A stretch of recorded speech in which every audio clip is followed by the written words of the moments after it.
Hello. Welcome to my channel Touching Stories. You're about to hear an amazing story about love and unexpected decisions. Enjoy watching. Julianne remembers living with her mom when she was little. Sometimes in the morning she would wake up to the smell of pancakes. Her mother was in the kitchen baking. The girl would go there and ask her to teach her how to make the dough. They had fun together. Dad would come home from work in the evening and they'd sit down together at the table. Sometimes he would bring a toy to make his daughter happy. All these memories are very fuzzy, but Julianne cherished them. No, she heard it one morning. She went out into the hallway. Her mom was sitting on the floor. "Mommy, what's wrong?" she asked her. "Go to your room," the woman said sharply. Julianne cried. She had never seen her mom like this. "Why? Well, why did this happen just now?" "Just to me," wailed the woman in the hallway.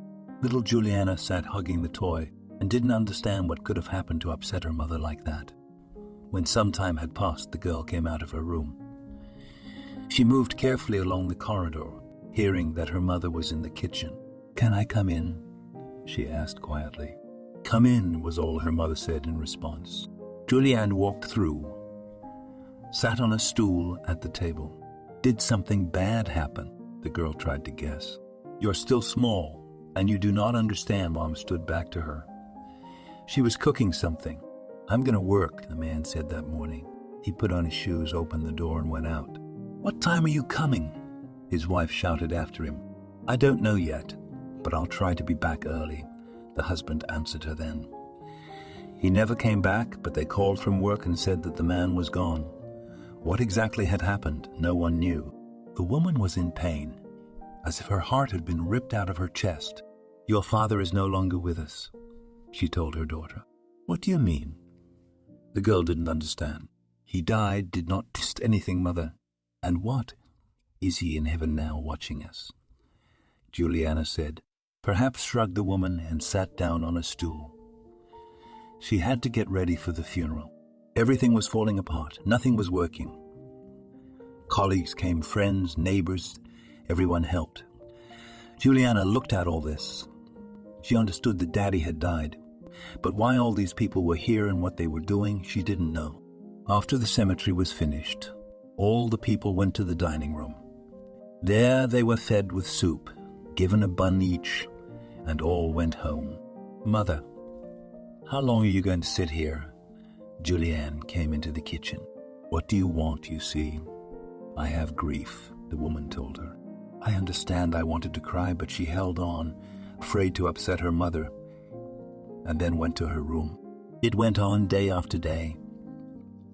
The woman felt sorry for herself. First when she called work and said she wouldn't come. Her friends covered for her, but at some point no one believed her. Julianne would call her mother from the kitchen to see if there was anything in the closet. At that moment she was pointing to the bottom drawer doors. No, the girl already knew there was nothing there because she had looked just a few hours ago. "And you look," the mother insisted. "What should I look? There's nothing there." She opened the doors and there was indeed nothing there.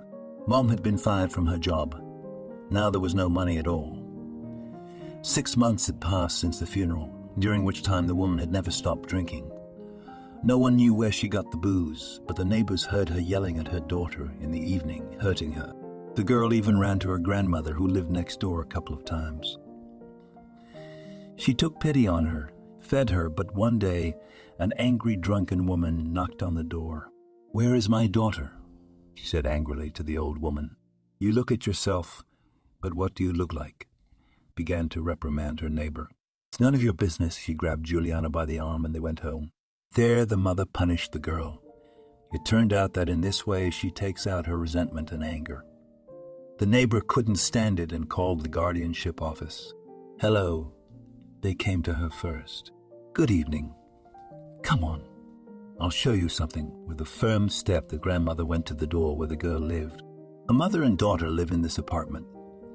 The woman has been drinking for 6 months, and the girl is hungry, and she doesn't let anyone do anything.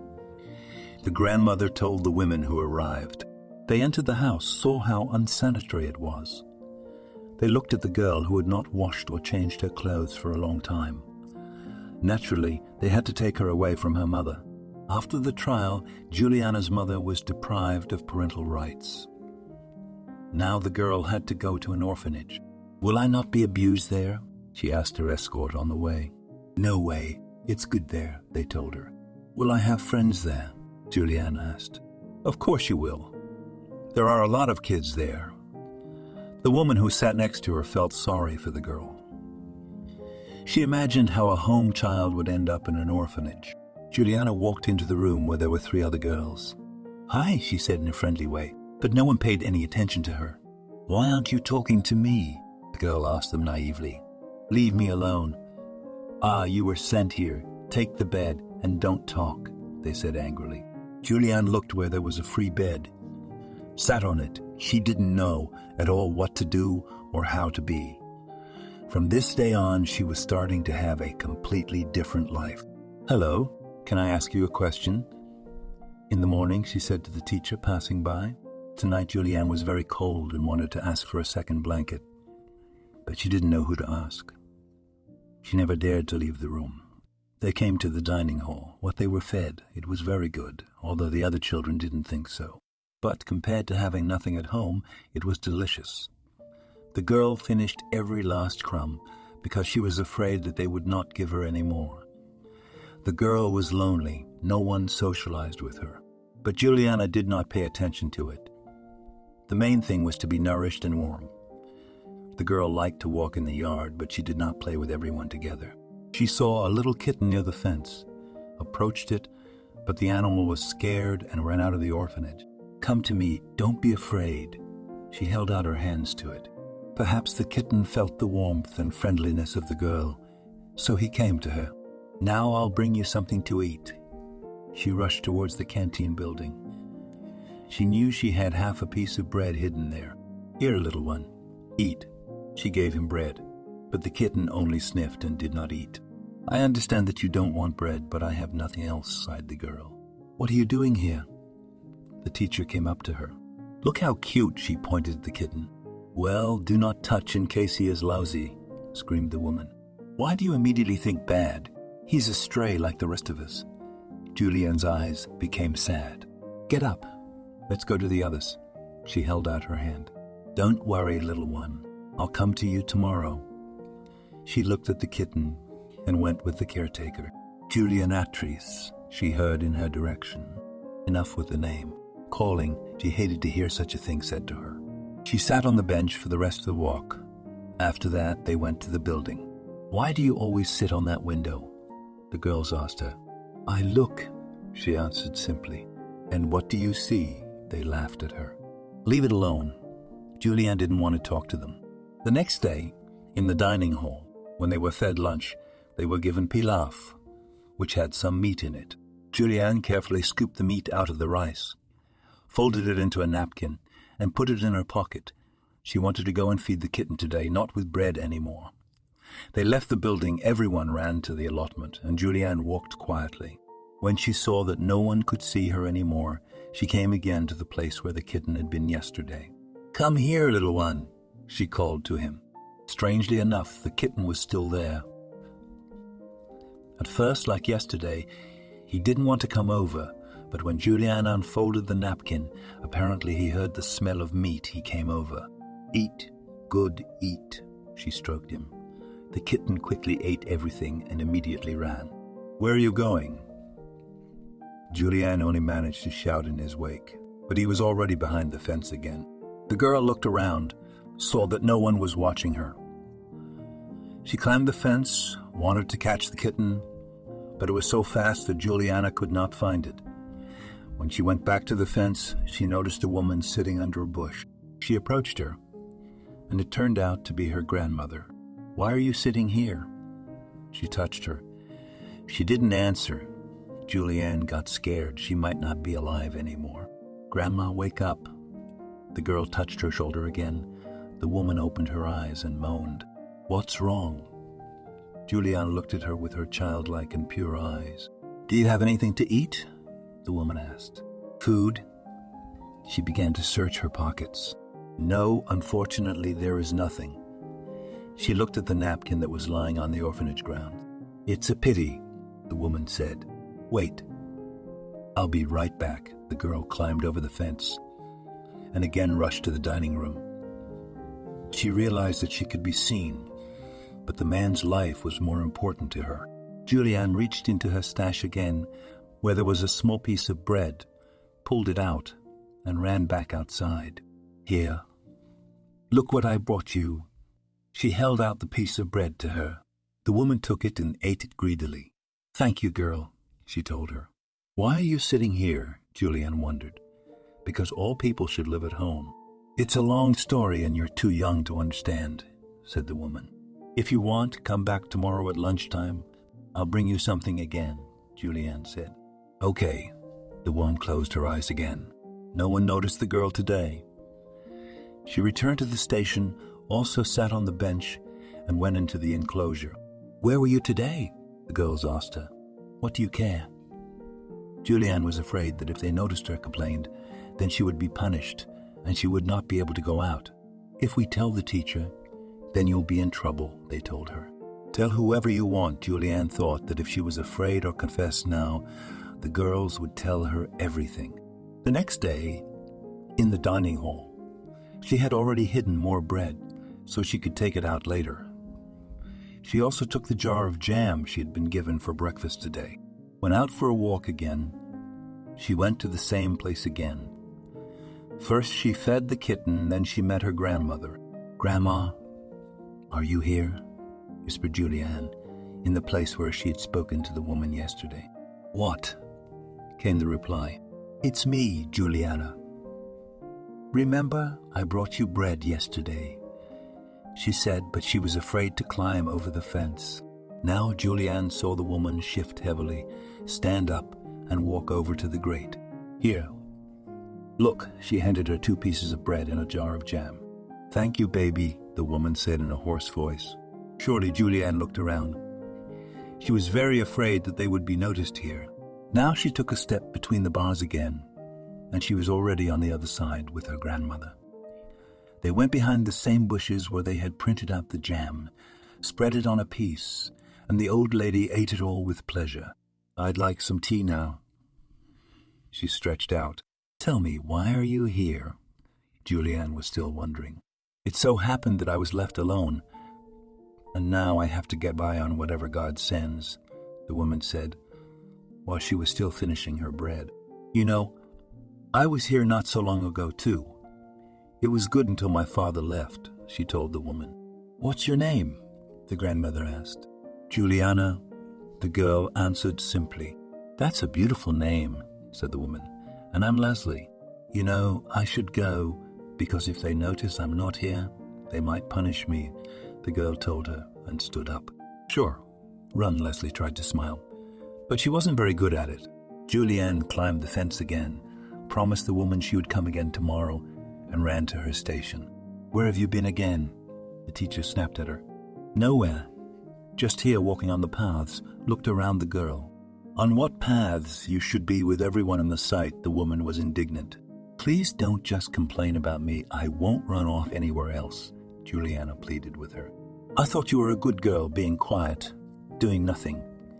But you are sneakily doing various things." At this point, Juliana cried. She did it on purpose. She knew that tears sting the elders. "And I have no business crying here." The teacher began to raise her voice.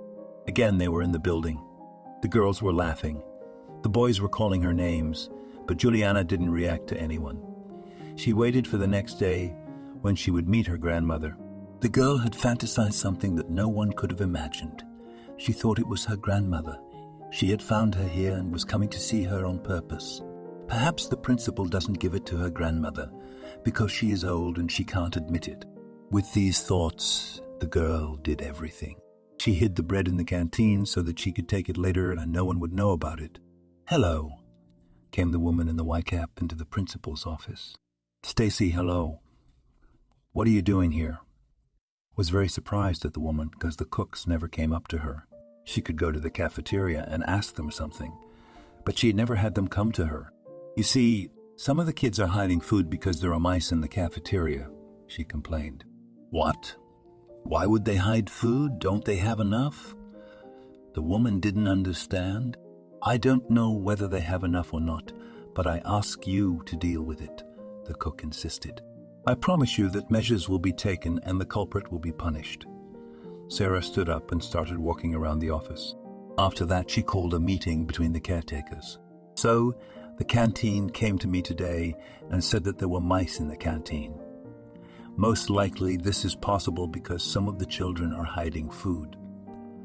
I ask you to take action, to monitor the children and identify the culprit, she said in a stern voice. What are you doing? Our children have enough to eat. The educators began to speak in unison. I do not know.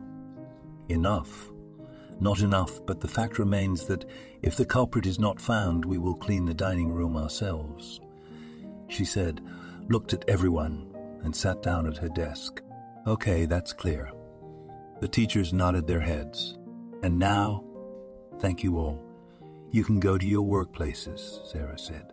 From that moment on in the cafeteria, the teachers walked like scythers over the children, making sure that no one hid anything anywhere. But Julianne could still hide a couple of slices of bread when they left the cafeteria. She knew her grandmother was waiting for her, so she couldn't leave her hungry. What are you hiding there? Her teacher asked her. Nothing. I just took my hat. Julianne was afraid. A hat, you say? She went to the place, looked. There were 2 pieces of bread. So, that's who's hiding the food here, said the teacher. Forgive me, please. But I really need it, began to beg her that the woman did not take the last couple of pieces. Are you starving? Don't you have enough to eat? You are fed here? You also carry various cookies to your room, the teacher shouted. Juliana tilted her head. They left the building. They had to go for a walk. The girl took a moment and went to the gate again. The teacher saw this and followed her. Grandma, hello, she said to her over the fence. Oh, Juliana is here. Hello, my dear. She crawled over to the fence. Sorry, I didn't bring you anything today. Julianne rummaged through her pockets and found only a lollipop. Yeah, that's okay, wheezed the woman. So that's who you're hiding the bread for. The teacher suddenly came out of the bushes. Ariana, please do not swear, immediately began to justify the girl. I am not swearing. She looked at them sternly. And you are a woman. How are you not ashamed to come here and beg from children? She looked at the old woman who stood behind the fence. What do you understand? She replied. Give me your hand. Let's go. And you, so that you are no longer here. The teacher took the girl back to the plot. She resented the fact that everything happened in her group. This is not the way to act, said the girl. She tried to twist out of the hands of the teacher. I haven't said anything to the director yet. The teacher pulled her. She didn't think to let the girl go. Even if you tell, the man is bad, he needs help, and you do this to him, Juliana shouted at the whole territory. She couldn't understand how this could happen. Why some people are pitied and others are humiliated and insulted. Get ready today, you will definitely be summoned, the kindergarten teacher threatened. In fact, she did not want to complain. It turns out she would only make things worse for herself. Juliana only kept silent and looked down at her. She thought that if she wasn't allowed to do it this way, she would do something different. The girl waited, but no one came to her or called her. The guys didn't know what had happened either. Nothing to spread gossip about. Nothing happened before lights out. The girl realized that she was in no danger, and the next day she took a couple of slices of bread again. Hello. She went to the fence where the same grandmother was. Hello, little girl. She was already waiting for her. Here? She handed her some bread and a few more cookies. You're here again. The teacher was standing behind her. She was addressing the grandmother, not the girl, but it concerned her too. I'm sorry. Juliana bowed her head. No apology will help you today, she was stern. Don't kick her out, please, the girl begged. It's not up to me, much less you, said the woman. Today she was determined to go to the principal and tell her who it was who was hiding food in the canteen. Hello, Sarah? May I come in? She knocked and peeked through the door. Yes, of course. Come in. The woman nodded to her. The woman entered, sat down on the chair that stood near the director's desk. I found the one who hides the bread, she said, not looking at the principal. Well, I'm waiting, you say. She tapped the tip of her pen on the table and looked at her subordinate. You see, our Juliana is looking for friends in the wrong place, she began guiltily. I don't get it. What wrong place? The principal stood up from her desk. At the fence, behind the building, the teacher still did not raise her eyes. We'll figure it out. Bring me this, you Juliana. Sat back down the woman. It was clear that there would be no quiet conversation. The teacher went to her wing and thought that there was nothing wrong with the girl feeding someone. Then why was the principal so angry? Julianne, she came into the room. She's not here, her roommate said. Where is she? The woman wondered. No one knows. Those turned away and went about their business. Well, the time was not for walking, so the teacher thought that the girl is somewhere in the building. She first went to the dining room, but there was no one there. Then the woman went to the toilet, where the girls liked to gather, but there she found no one. The last place where young people gathered was the staircase. That's where she found her pupil. Why aren't you in your room? She asked the girl. What should I do there? The girl looked at her with tearful eyes. Let's go. She held out her hand as usual. To the headmaster. The girl guessed. Yes. There was nothing left for me to do. They walked down the corridors that went from one to the other. Those people who were here for the first time could not even find the right office, and sometimes they could not even leave the building. But the children and teachers knew these corridors like the back of their hands. May I? The teacher looked through the door again. Of course, I'm waiting for you, Sarah was angry. Come in, turned to the girl. Thank you, Juliana, come in. The principal tried to speak as calmly as possible. The girl came in, sat down on the chair where her teacher had been sitting not long ago. It's not my fault, she said, first of all.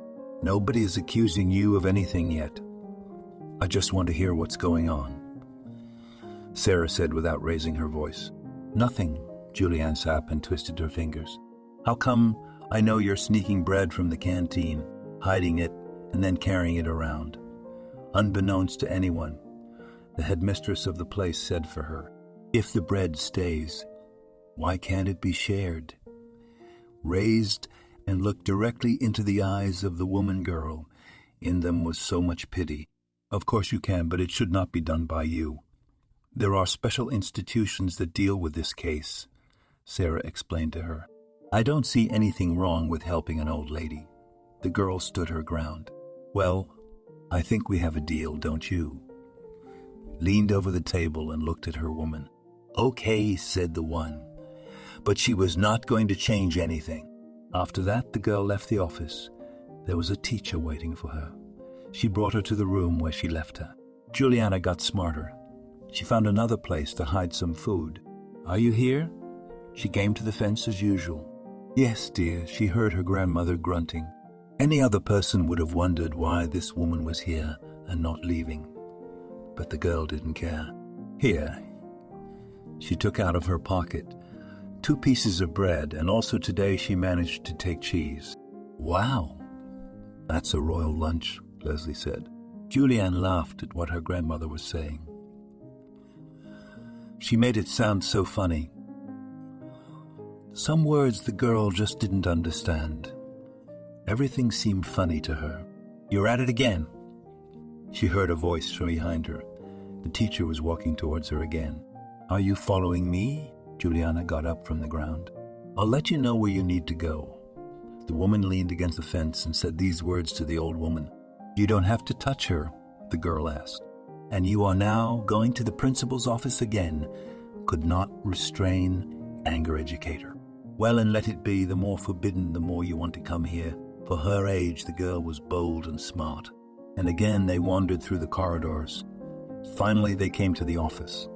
The nervousness of the teacher made itself felt.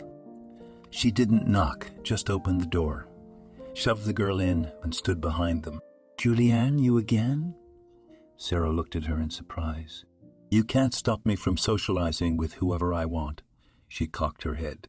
Listen, a woman came up to her. No. You listen to me. I stayed here because some adults can't handle their thoughts. And this my grandmother who found me and won't leave. She said she was thinking. What? The principal laughed. She knew that children often fantasize. They see a woman in a magazine. They like her. Then they start fantasizing that it's their mother, and she left the child here because she's busy with her career. I don't see what's so funny. Julianne took offense. Trust me, it's not your grandmother. Sarah tried to convince her. No, it's not. The girl stood her ground. Okay, go to your room, she thought to herself. What can you take from a small child? Now she will go after her and tell her to the one who for some reason was at their gate. Sarah got ready. She went out into the street. She knew where to go because everything here was familiar. She looked around. There was no one. She walked with confident steps to where the old woman was supposed to be.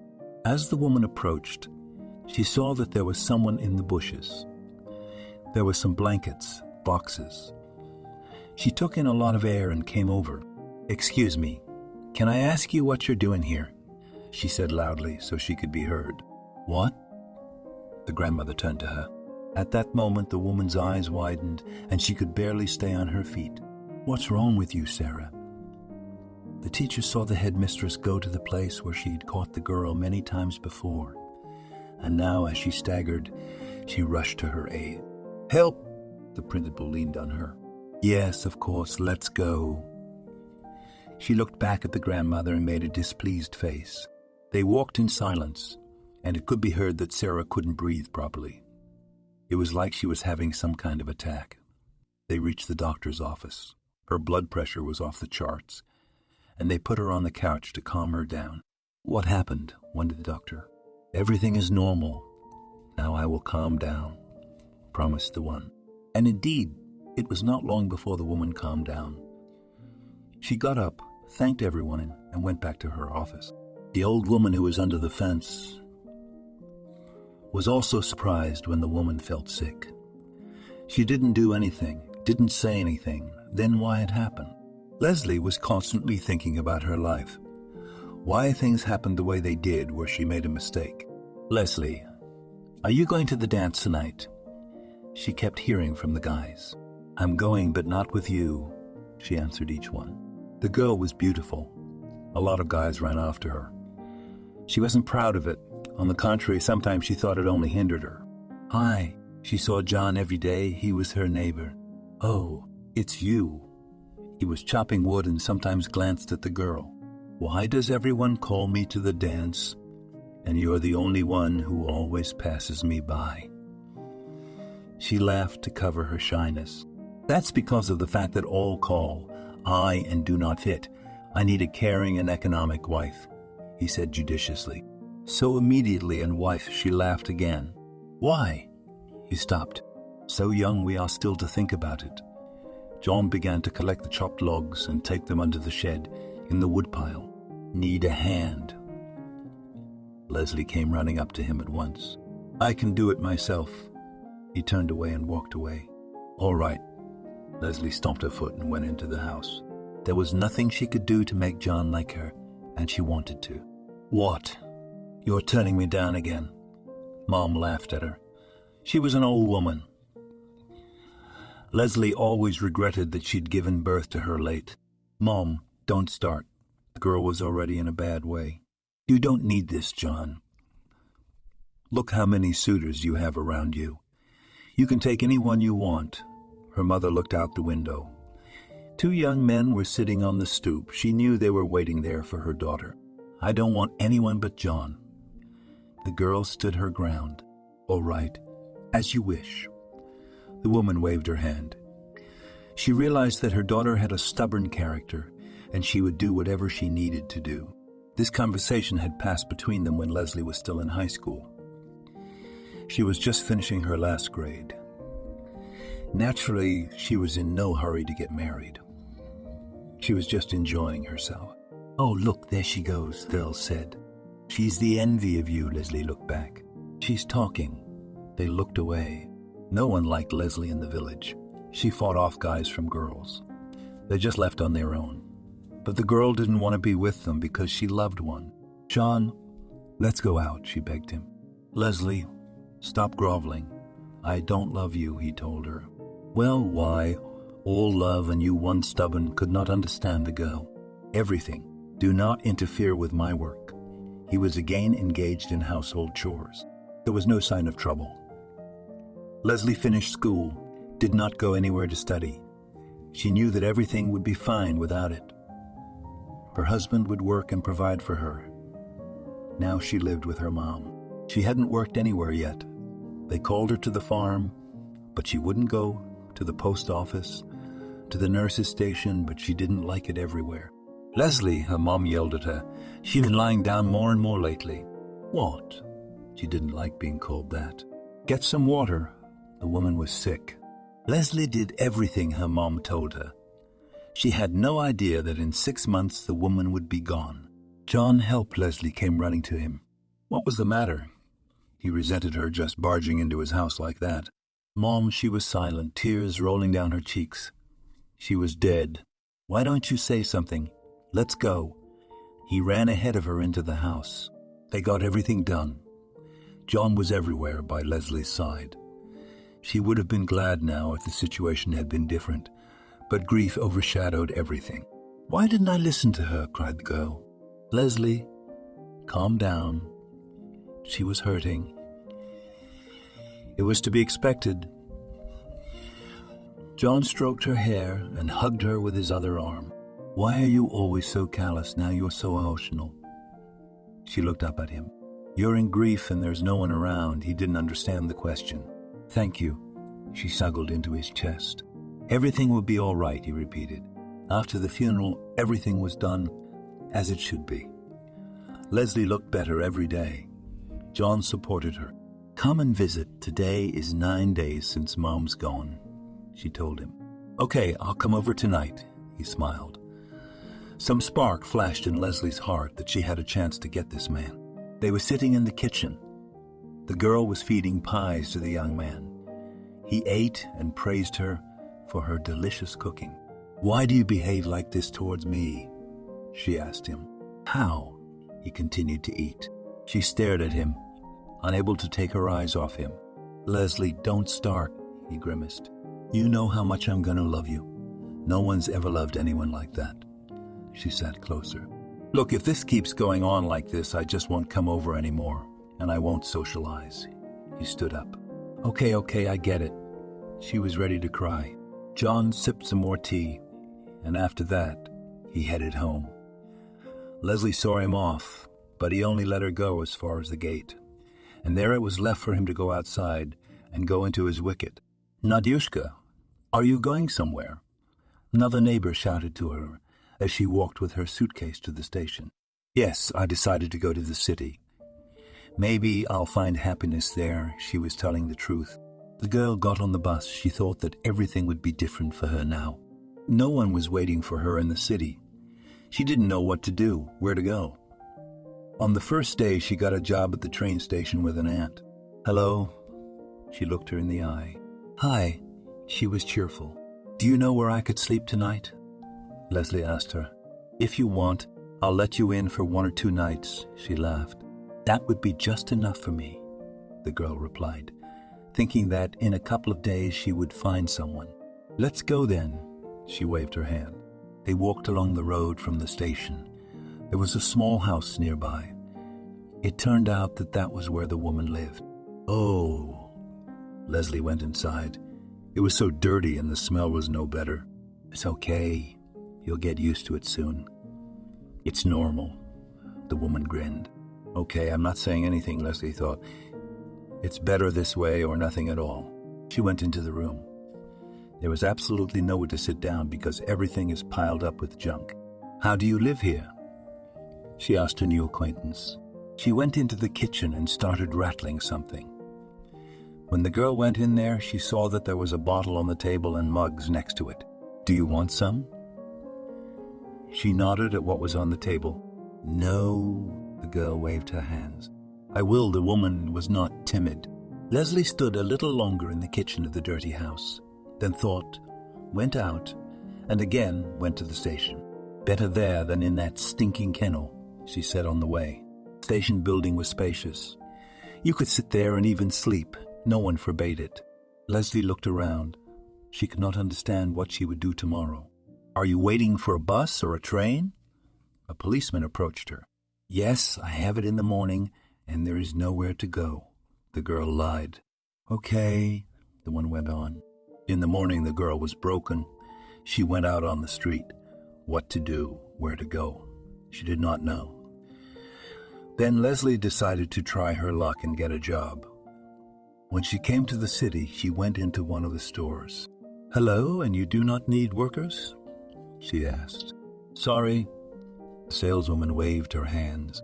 Leslie wandered around the city, going here and there, but no one was needed anywhere. Wait, a woman caught up with her.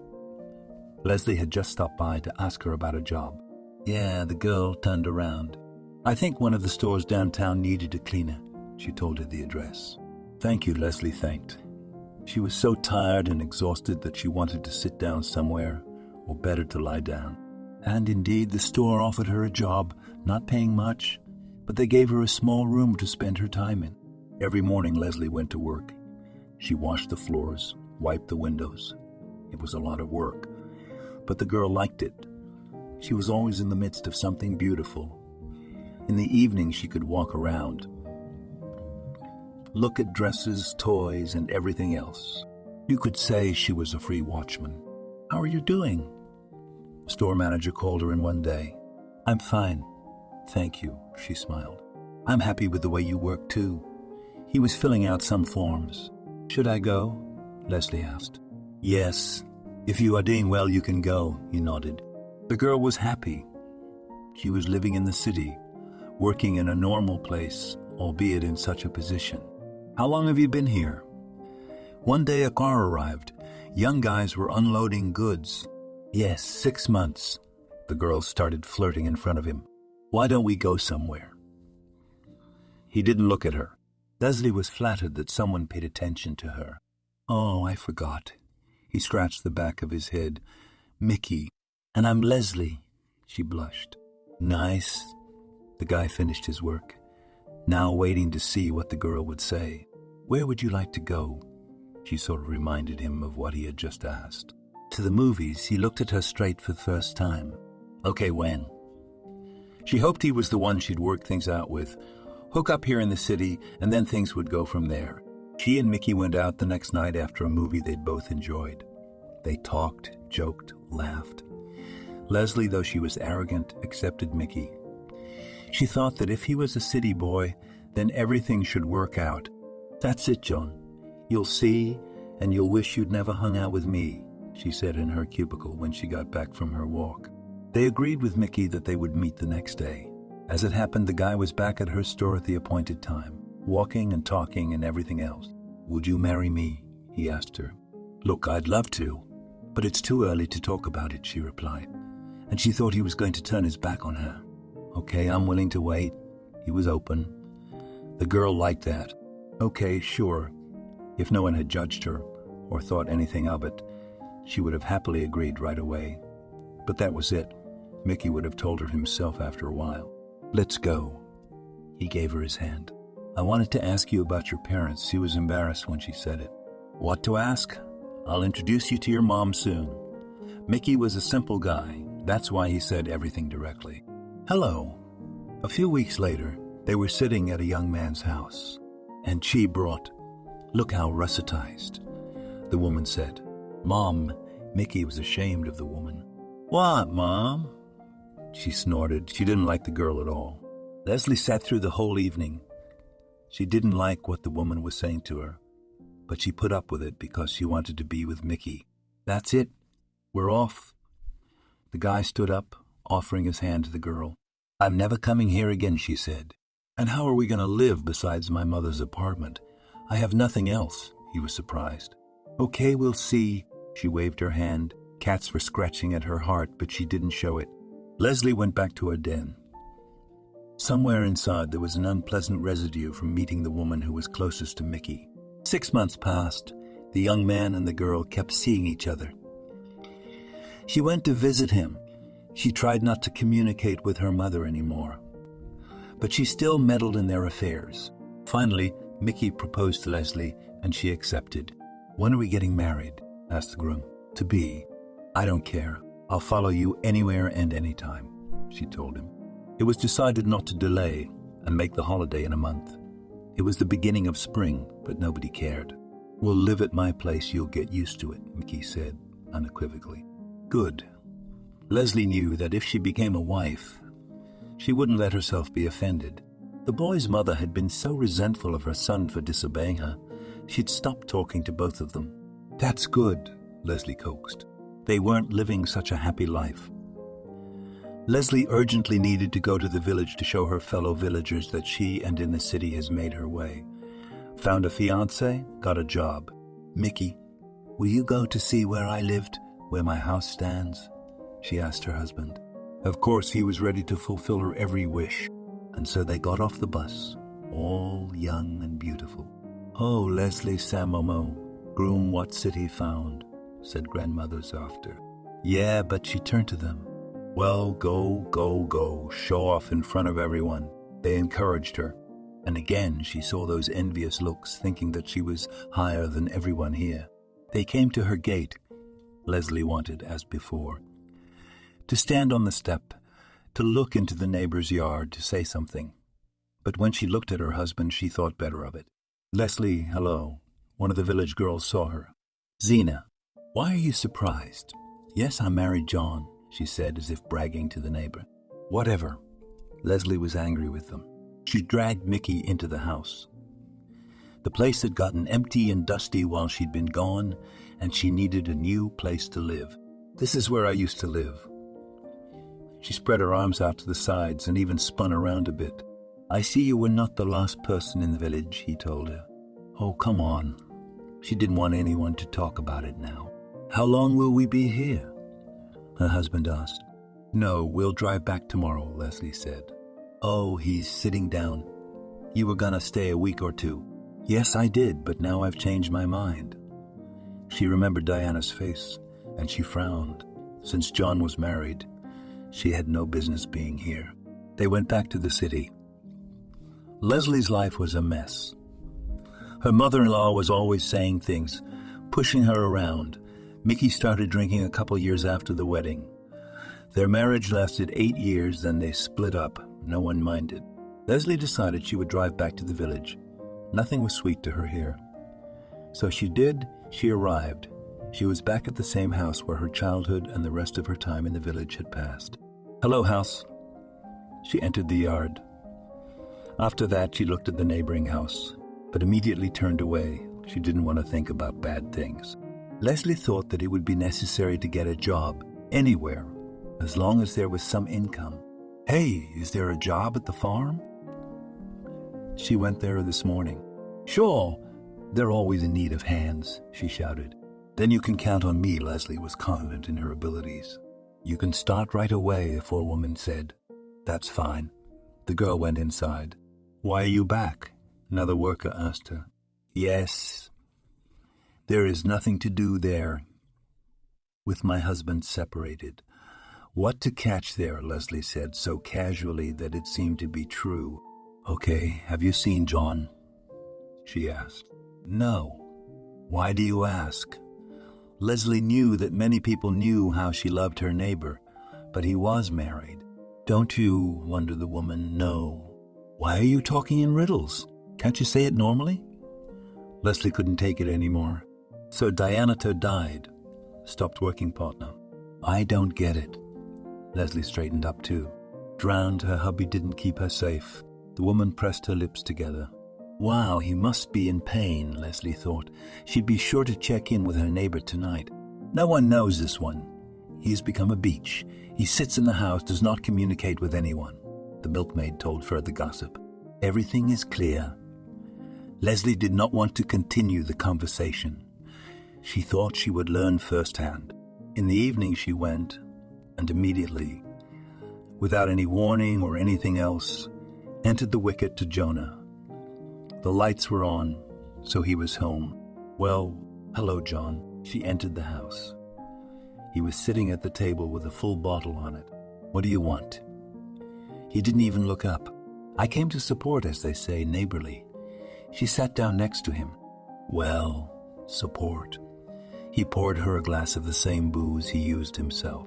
"What do you think I won't do?" She looked into the glass. Less words, he still sat staring straight ahead. Leslie tipped the glass over. She wrinkled her nose. Everything burned inside. She started to look to see if there was anything on the table for an appetizer, but it was empty. "Here." John handed her the crust of bread he had in his hand. "Thank you." Leslie felt dizzy. "You're welcome." He took a drink too. "John, let's live together. We'll be fine. I love you. You'll love me too." She put her hands on his shoulder. "What are you picking on me for, huh?" He turned and looked at his neighbor. "I've loved you, you fool. Since I was a kid." She put her head in her hands. "You're a fool, Leslie. I don't love you, and I'll never love you." He poured again. "And it's okay. My love is more than enough." She was sure of it. "I don't know. Go home and we'll see," he told her. "Promise." She glared at him. "Go," he said.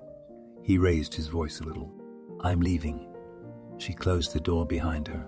At home, there was a kind of joy inside. Leslie dreamed she imagined them living at her or John's place. She would show him how to love truly, and he would love her for who she was.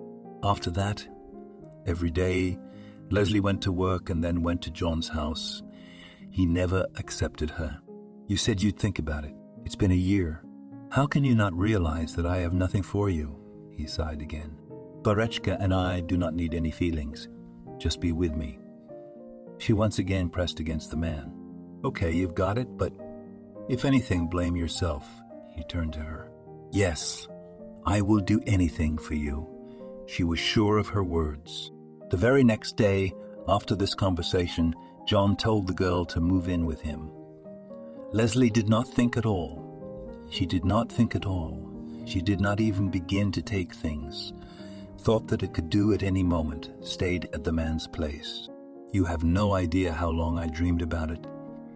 She was slaving away in the kitchen. "Uh-huh," he said idly. "Come to the table. Everything is ready," she said, for dinner. John was ashamed of this behavior. He decided not to drink anymore, to take himself in hand. The man went back to work. Now they were like a real family. She got it all right. The girls at work laughed. "What are you talking about? I'm fine," she said. "We can see that," they said in all seriousness. After 5 years together, John still didn't love Leslie. She began to suffer, roared, but it did not help. The man simply paid no attention to his wife. During the day, he did everything that was required of him.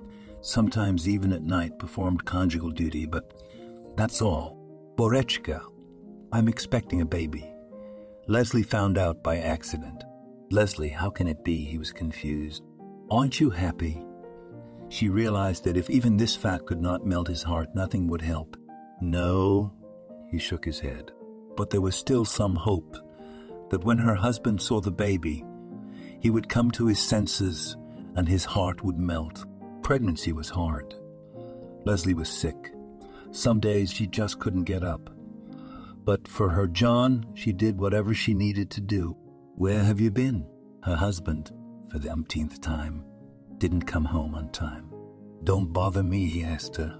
And again she cried into her pillow. By now the whole village was talking about her John finding a woman. Leslie didn't want to hear the gossip. All she did was cry. One day at work she felt very sick and fainted. An ambulance was called, which came from the city. The woman was hospitalized. "Try harder," the midwife shouted to her as the baby was about to be born. Leslie had no strength. She was in so much pain that she was in a pre-fainting state. That was it. The woman who delivered the baby told her, a blue lump of blood in her hands. "Take it away." Leslie turned away. "Are you out of your mind?" The doctor looked at her. "I said I don't want it." She never turned around. What kind of mom is that? The midwife wrapped the baby in diapers and left, and Leslie was crying. John came in today while she was still in the room, and everything was quiet. He said he was leaving her for someone else, someone he loved with all his heart. An hour after that, the contractions started. Leslie blamed everything on the baby. Her husband left because of him. Why would she want him if she hated him now? Leslie, come to your senses, the doctors told her. I told her I'd made up my mind a long time ago. She didn't want to change anything. Then write a waiver. The man handed her a paper and pen. When everything was done, Leslie went to the village. She wanted to sell her house and buy something in the city. There were no buyers, so the village council bought the house. The money was only enough for a room in a communal apartment, but Leslie was happy with that. And then life went on. There were some men the woman felt nothing for. They could come to her, just drink in the kitchen, talk, but nothing else. And Victor, the son who was placed in the orphanage, spent his whole life looking for her, for his mom. He asked the teachers, made inquiries. Victor, how smart you have become. The educators praised him, but the orphanage does its job. No matter how good you are from childhood afterwards, something will happen. Another runaway, the teacher said. 2 days of rest for us infantrymen was rest in name only. As opposed to the days of combat, when we could make contact with the enemy at any time. Other priorities were now in effect for us, activities that had to be accomplished if we were not going to go to the dogs. First and foremost was personal hygiene, showering or washing, shaving, haircuts. Whenever possible, we changed our underwear and mended our uniforms. Before everything else, which was the most important thing for those operating in a foot formation, we had to clean our weapons and replenish our ammunition. For this purpose, special soldiers from the carriage were appointed, as they possessed the necessary experience. Tailors, shoemakers, barbers, gunsmiths, etc. Mail from home was distributed. Letters home were collected and sent. In addition, paperwork that could not be done during the fighting had to be taken care of. Personnel reports, inquiries, etc.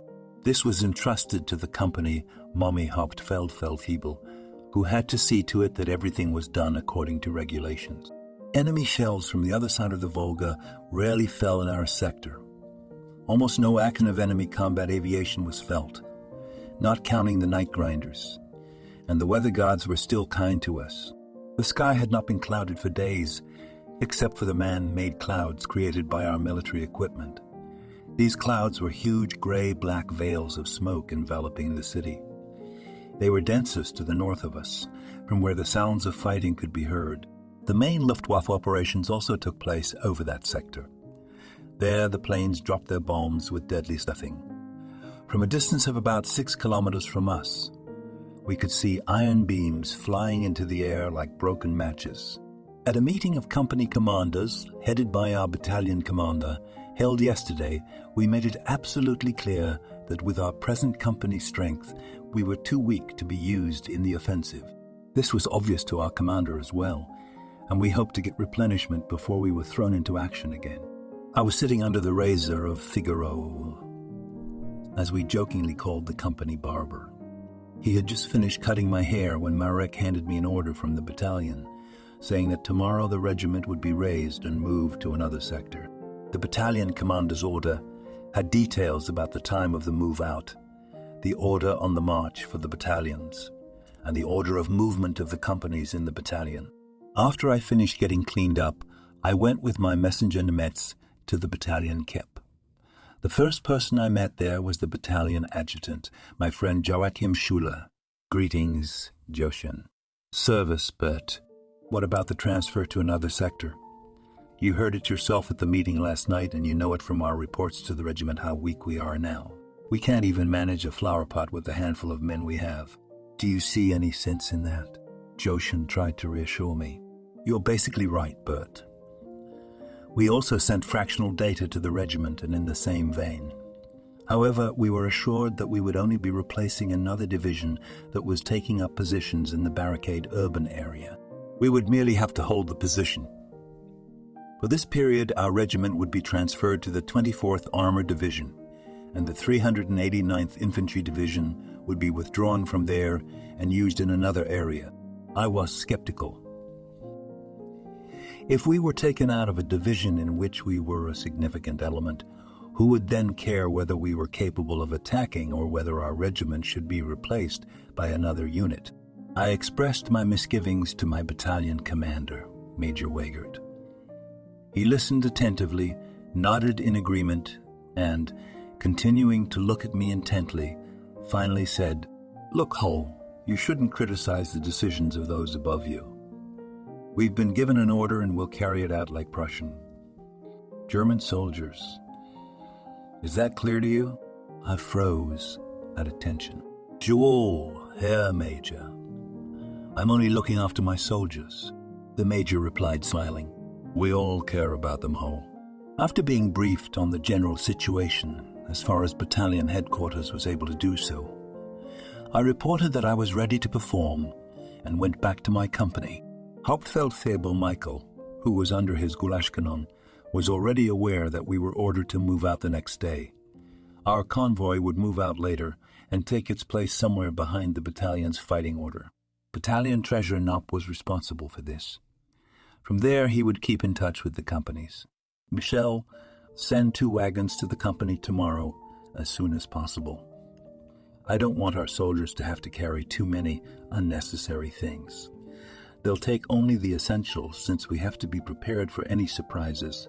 Everything else will be transported." It was good that we had these small wooden carts, which we called panniers. Each one was pulled by a pair of shaggy horses. When they got stuck in the road, 4 or 6 powerful hands would grab the spokes of the wheels and the wagon would be back on the road. How difficult it was for our company fighting machines in such situations. They were perfectly suitable for Central and Western Europe with its excellent road network. But here on the outskirts of Eastern Europe, they were good for nothing. The condition of our horses, who were used to being well fed, deteriorated considerably, as we could not always give them the forage they needed to maintain their strength. It was quite different with the small, shaggy horses. They were unpretentious and continued to do their work well. We did not have much trouble feeding them. Moreover, our little fellows needed less forage. According to the map, the straight-line distance from our present location to the barricade area was less than 9 kilometers. However, in order to move to a new fighting area and avoid the risk of being attacked from the rear, we had to make a long detour, which actually meant a march of at least 20 kilometers. I stared at the map again.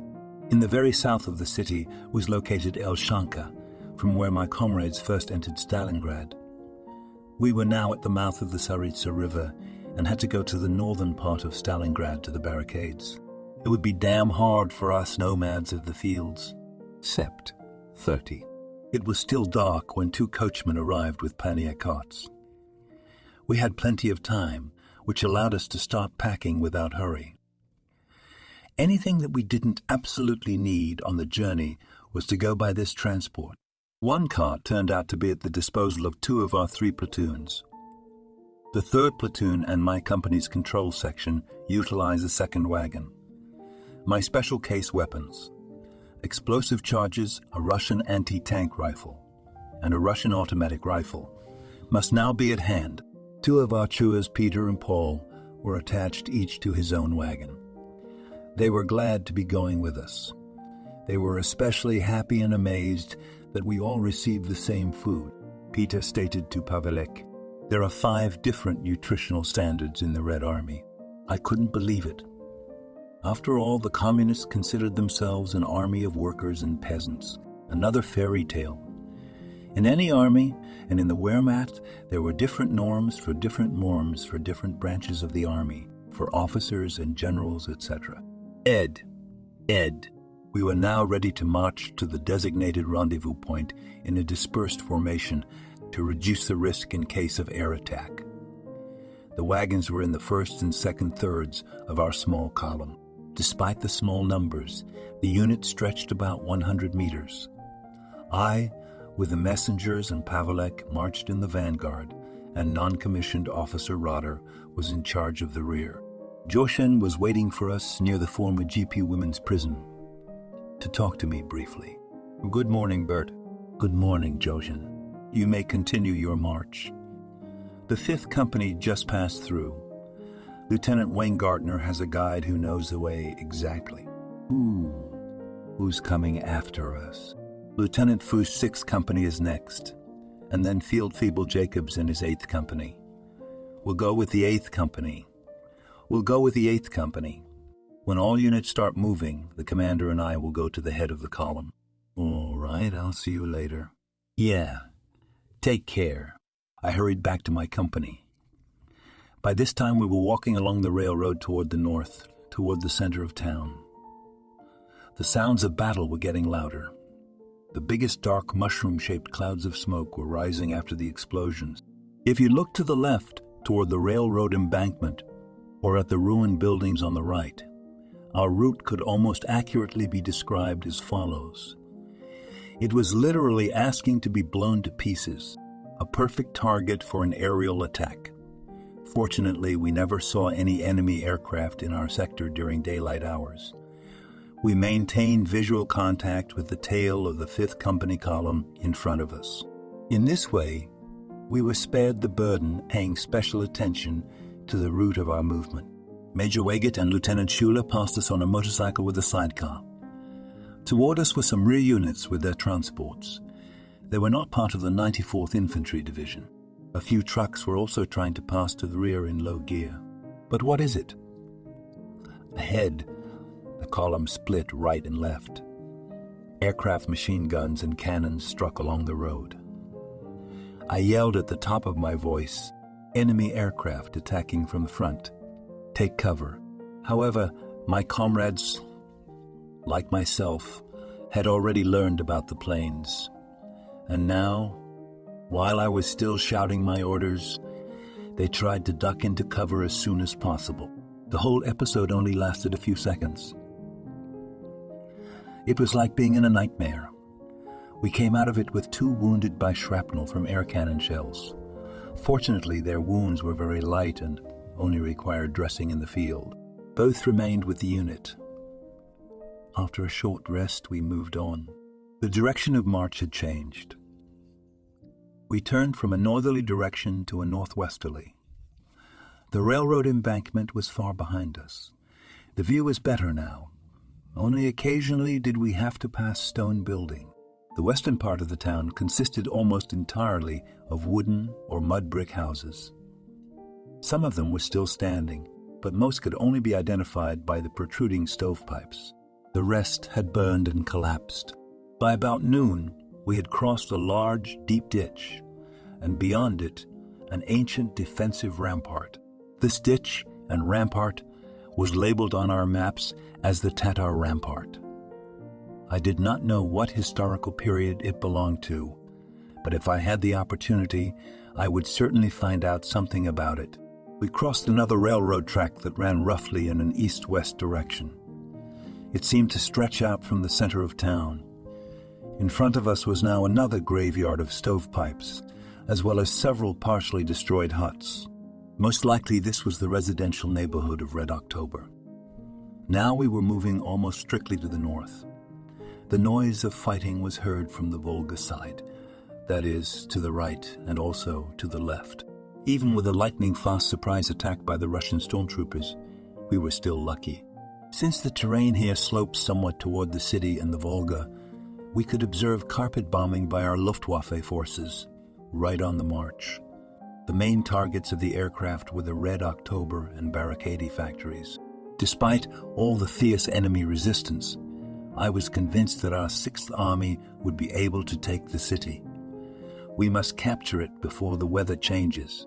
Battalion Adjutant Lieutenant Schuler rode up to me on a motorcycle with a sidecar. "Hello, Joshin. What's the news?" "Hello, Bert. I've brought you orders detailing the positions you should take. We've reached the western edge of the Barricade factory. We'll be there in about a quarter of an hour. A messenger from the 3rd Company, 544th Infantry Regiment, is waiting to bring you up to speed. The changeover will take place after dark. On his motorcycle, Lieutenant Schuler set off for the next company. Taking into account breaks in the march and forced delays, we had been on the road for 8 hours. In the ruins near the former housing estate, the few soldiers of the 7th Company quickly dissolved. In other words, ducked into cover. My battalion commander was nearby. I gave him a report. "Soho, are you all right?" "Jawohl, Herr Major. Apart from the air attack this morning, I have nothing to report." All of us were lucky too. Shortly after we passed the place where your company was, we heard an airplane attacking the column behind us. We came through unscathed. It could have been different, Mr. Major. Our battalion was really lucky. Major Weigert signaled to a messenger waiting nearby in cover. "This sergeant will escort you and your men back to your company, but we'll have to wait for darkness first. The enemy must not know that, right in front of them, troops are being withdrawn from the front. The whole operation of replacing the 544th Infantry Regiment in the front line with our regiment occupying its positions must be accomplished this night. You will receive detailed explanations of what is happening on the front line and all data on the enemy in your sector from the commander of the 3rd Company, 544th Infantry Regiment. You will receive further instructions later. Until then, stay in these positions." I saluted and returned to my company. The guide followed me. At this time, the platoons in the company's control section unloaded ammunition, machine guns, light mortars, and everything else we needed for the battle from the wagons. We were now fully combat ready. As darkness fell, we formed up in column. The soldiers were warned not to make noise and to talk only when necessary. This residential area occupied about 1 square kilometer and was closely adjacent to the outskirts of Stalingrad from the west. Spacious streets stretched at right angles from south to north and from west to east. In the gardens in front of almost every wooden house, bushes were still green, even in front of those that were left in ruins. We had reached almost the edge of the residential neighborhood when our guide turned right. We walked through a small garden to a seemingly completely untouched by the war, to a wooden house behind the front line. My soldiers, maintaining formation, halted waiting for further instructions. The head of the company's control section followed me. The control room of the 3rd Company of the 544th Infantry Regiment was located in the basement of this wooden building. After a brief introduction to each other, we immediately got down to business. The first to speak was Oberleutnant Baumle. "Herr Hole, Russian snipers are active here. We've been here for over a week now and have suffered serious casualties in the first few days. They mostly shoot at the head. Warn your soldiers to be extremely careful so that the same thing doesn't happen to you." I thanked him for his advice and then asked, Herr Oberleutnant, could you prepare a rough plan of the terrain for me so that I can orient myself when dawn breaks?" "I've already done it. Here it is. Look, we are here on the corner of this street. This is the main street of the building complex. It leads directly into the city through the Barricade factory. In front of the factory, I've marked it here, is a bakery. From here to the left is the silicate factory. Our section of the front is about 30 meters from here, directly across from us. It runs along an open, straight street about 40 meters wide, which separates the town from the residential area we occupy. The Russians are in buildings on the other side. They are about 80 meters away. Our posts are located on a street corner about 40 meters opposite us. The boundary of our plot is the street you arrived on. The boundary line with the neighbor on the right is about 200 meters away. I have placed my control here because this intersection requires special attention." Pavelek and both of my messengers listened intently to the conversation. "Wilman, I need platoon leaders here." Wilman repeated the order and hurried outside. "Herr Oberleutnant, do you have men to escort us out?" "Of course. My soldiers are looking forward to seeing you. We'll have to cover several kilometers this night." The platoon commanders of my company were assembled. I familiarized them with the situation and showed them the ground plan drawn up for us by Oberleutnant Baumle. Dittner, you will take your men here and take up positions opposite the Keepy. Kowalski, you will replace your comrades in the center, and you, Rotner, will take over the right flank and ensure communication with Lieutenant Weingartner's 5th Company, and be extremely careful during daylight hours. Enemy snipers are active here. The platoon commanders, accompanied by guides, walked out. Herr Oberleutnant, how have things been in general here in the last few days? Apart from losses from sniper fire in the first 3 days, we were generally lucky. Stalin's organs, Katyusha, Ed, are intensively shelled once or twice a day. Usually it is either 12 or 24 shots. The enemy's success rate is 0. We have had no casualties from this fire. It is more shelling of squares. Dan can't aim. We quickly got used to it. These shells have low penetration. They explode immediately on impact. They change firing positions as the organs have now become motorized, and the Russians move to new ones immediately after finishing firing. You can watch the shells being carried with howls. Some of the faint-hearted just can't stand the sound of the ruptures. It seems to you that the world is turned upside down, especially when a salvo of 24 rockets is fired. But as time passes, you get used to it too. Oberleutnant Baumle said goodbye, shook my hand and wished me and the soldiers all the best. I thanked him and wished him the same in return. After we were settled in the basement, I climbed up the wooden ladder and climbed out through the hatch into the living quarters. Under cover of darkness, I could go to the window without risk and observe what was going on at the enemy's place. There was little to see. Here and there, flares were going off into the sky. Our sector was quiet. There was only one room in the wooden house. A stove in the center divided it into 2 halves. The house had 4 windows, 2 of which faced the street from the front and the other 2 on either side of the structure. A door was located on the rear side. The windows were boarded up, but holes were cut in them for observation and firing. Our predecessors covered the floor with a layer of sand 15-20 centimeters thick. Thus, in some respect, the CPP was protected from bomb and shell fragments or mortar shells. If nothing happens during this time, our being here could be considered bearable. But who knows what the next morning would bring? I returned to the cellar and lay down on the plank bed that my predecessor had used as his bed the previous nights. Since I had no accurate information about the enemy, and he was very close to us, I lay down, as I usually did in such situations, with my steel helmet and belt beside me. I did not take anything else off. Who knows what might happen? Oct. 1. It was a quiet night. If I'm not mistaken, today is October 1. Hofstad Fabelmichael brought food and hot coffee for the company. As it was already daylight, I had time to shave and wash my face.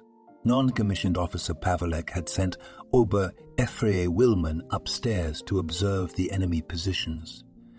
Since I had no other news from the platoon commanders, I assumed everything was in order. I went upstairs to make sense of the situation with the help of the plan drawn by my predecessor. Nenets continued to observe through binoculars. Did you see anything, Nemets? With binoculars, you can see the enemy positions in the gardens in front of the houses opposite, and behind the houses are dug and camouflaged trenches, the entrance to which is from the rear. I have already seen a few Ivans flashing there, but it happened very quickly, and I had time to see only how the heads flashed. I looked where Nemets was pointing.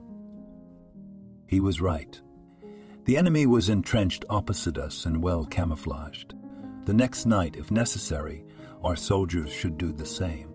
My gaze focused again on the Volga, from the direction of which I could occasionally hear the fire of anti-aircraft guns. White clouds of bursts were clearly visible. Our Luftwaffe comrades were again in the thick of things, as bomb bursts immediately followed. German airplanes were soaring through the sky calmly and leisurely. One could also see with the naked eye the falling bombs themselves, as the sky was clear, as it had been all the days before.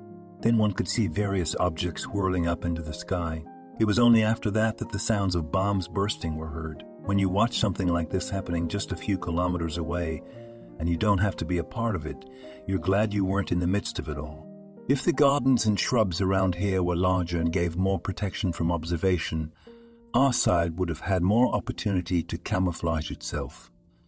Here, on the outskirts of the city, the fury of war was not so relentless. Small trees, shrubbery, and tall grass were pleasant to the eye.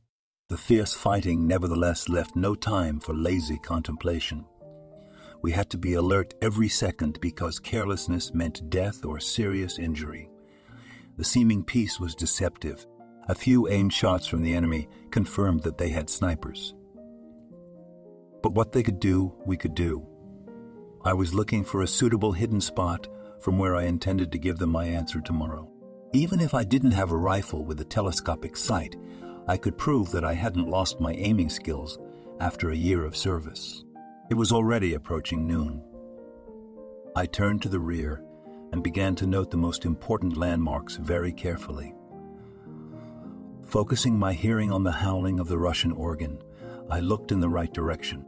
The shells of Stalin's organs, or, as the Russians called them, Katyushas, were already cutting the air above with whistling and hissing. I had barely had time to lie down and cover when the rockets reached our positions. Boom, boom, boom, boom. It seemed that there would be no end to it. From all sides, then closer, then a little farther away, these sounds were heard. Boom, boom, boom. For those who had never experienced it before, it seemed as if the world was turning upside down beneath them. Then suddenly there was silence. Only the gradually extinguishing tails of smoke from the bursts indicated the places where the shells had just fallen. We were fortunate that our predecessors had had time to warn us of this. I estimate that we received a salvo of 24 rockets. Only a few landed near our position. The rest fell far behind us. The Russians knew where the front line was and realized the risk that with such a large dispersion of fire, their men could be hit as well. Hits from mines fired from heavy Russian mortars were more dangerous because in this case, the firing was aim. Now hurry outside. I ran across the street in one dash and took cover in the garden. Then I headed in the direction of the enemy, where about 50 meters away from me stood a broken wooden house which seemed suitable to serve as my sniper position. My instincts did not fail. The dilapidated walls of the house were gaping with breaches, but their remnants held. From the attic, which was 4 or 5 meters above the ground, I had a good view of the enemy's position. I could clearly see the location of his trenches. There was a hatch leading to the attic, which was fastened with a hinge. The nearest distance to the enemy trenches directly in front of me was no more than 100 meters. On the right, I had a view that allowed me to observe at a depth of at least 300 meters. Here I was going to make a lie, and tomorrow. Now it was possible to cautiously set off on the way back. When I got back to the CP, Pavlik handed me my wife's first letter, addressed to my previous duty station in a unit at the central station. Well, at least it was something. With excitement and joy, I read the lines written by my beloved. Field mail was the only thing that allowed us to keep in touch with our loved ones back home. It gave us the opportunity to share with our loved ones in letters what we cared about here, to tell them about our impressions. The boom, boom, boom sound came from outside again. I counted 12 bursts. Nemetz stated succinctly, "It was an evening blessing, Herr Lieutenant." Marek appeared. Standing at attention in front of me, he reported, "The commander's order. At 18.0, at the battalion seat, we'll hold a meeting." "Thank you, Marek. I got it." "Anything else?" "No, Herr Lieutenant. Only that this morning's volleys have caused some confusion. We'll have to get used to it." We both smiled understandingly. Years of being around my comrades had created an atmosphere that outsiders or those who were not soldiers could hardly understand. On the one hand, I was a senior officer, and that was a fact. But on the other hand, I was their comrade in arms, and I had to act as they all did. Because everyone knew, without comrades you are nothing. Such relationships can only be built when you are constantly walking alongside death, which is exactly what happened to all of us. The fact that each of us felt more or less fear did not matter. Duty united us in successes and failures, whether we wanted it or not. By 18.0, I, accompanied by Wilman, went to the battalion's cup. As usual, Major Wagert greeted us seriously and with dignity. The commanders of the other 3 companies were already in place. Gentlemen, I have invited you all here first, because the situation permits. Secondly, I should like to throw some light on the situation and the enemy's strength outside our battalion section. At the moment, the entire 276th Infantry Regiment has been withdrawn from the division and reassigned to the 24th Armored Division. It was formerly called the 1st Cavalry Division from East Prussia. We took up positions here in the northern part of the city, about 2-3 kilometers in front of the Barricade factory, producing artillery pieces. And these positions we must hold until further instructions. Compared to the last days of fighting, it will be rather a time of rest and recuperation for us. To our right is the 203rd Infantry Regiment of the 76th Infantry Division, and to our left is the 544th Infantry Regiment of the 389th Infantry Division. We, the 276th Infantry Regiment, are operating on the 24th Panzer Division sector. And as I said, gentlemen, the positions must be held. No reconnaissance raids by patrols, as our present strength does not allow us to operate in this way. At present, we cannot count on the arrival of reinforcements. At best, the lightly wounded and the sick will return from the rear hospitals after recovery, and I cannot say how long we will have to operate under such condition. It will depend on how successful our advancing divisions will be. The direction of the strikes of our bombers indicates that at present the main blow is being struck in the area of the factories Red October and Barricade, which are located strictly to the east of us. Unless there are special circumstances, reports on the situation should be sent daily to the battalion by 18.0. We were all glad for the respite. Going on the offensive always means more risk for the offensive. In defense, everyone can count on being able to act against the enemy from cover. The attacker cannot afford to show signs of weakness. All this was good for my young comrades from the Sudetenland. After the hell at the Zarica River, they would get their first respite in these relatively quiet positions. After we, the company commanders, had exchanged our impressions, the battalion commander let us go. When Wilman and I returned to the company's keepee, there was Hauptfeld Febel Michael, who gave me a report. The company had already received dinner. The front line was quiet. As on almost any night, there was a hum along the front line. It was Russian sewing machines. The night was clear, and we all hoped that it would be quiet. The noise of a small battle came only to the southeast of us, from where the Krasny Oktyabr factory was located. Okt. 2. How long had I been asleep? Someone shouted. Alert! I jumped to my feet. The word alarm can snap an experienced soldier out of the deepest sleep. Right in front of the company's keepee rifle shots were heard. Then a machine gun opened fire. Hand grenades exploded, followed by short bursts of Russian machine guns. A sentry outside reported there was a firefight near Dittner's unit, obviously scouting the enemy, right or left. But nothing is happening now. He must have been right, for the gunshots stopped as suddenly as they had begun. The silence was perhaps twice as disturbing. Glancing at my watch, I saw that it was nearly 6 o'clock in the morning. With the messenger Wilman, we went to Dittner and his men. We had a good 2 hours before dawn. But even in the darkness, we had to be careful, for the enemy might still be very near. Dittner was angry and cursing with the typical Upper Silesian accent. When I heard what had happened, I understood the reason. Well, it cost him his life. He didn't want to listen to his comrade Evgeny Kubala. They were both in cover and keeping watch in their sector. Suddenly Kubala noticed something moving in his direction. Next to him was a young recruit from the Sudettis. When he too noticed movement, He jumped out of cover to grab the Russian, but the latter threw a grenade right in his face and it was all over. Who was that? Private Kerner. You took the body? That's right. He's lying there behind the ruins. Non-commissioned Officer Paul will see to it that he is sent to the rear. How many Russians were there? 4 or 5, Herr Lieutenant.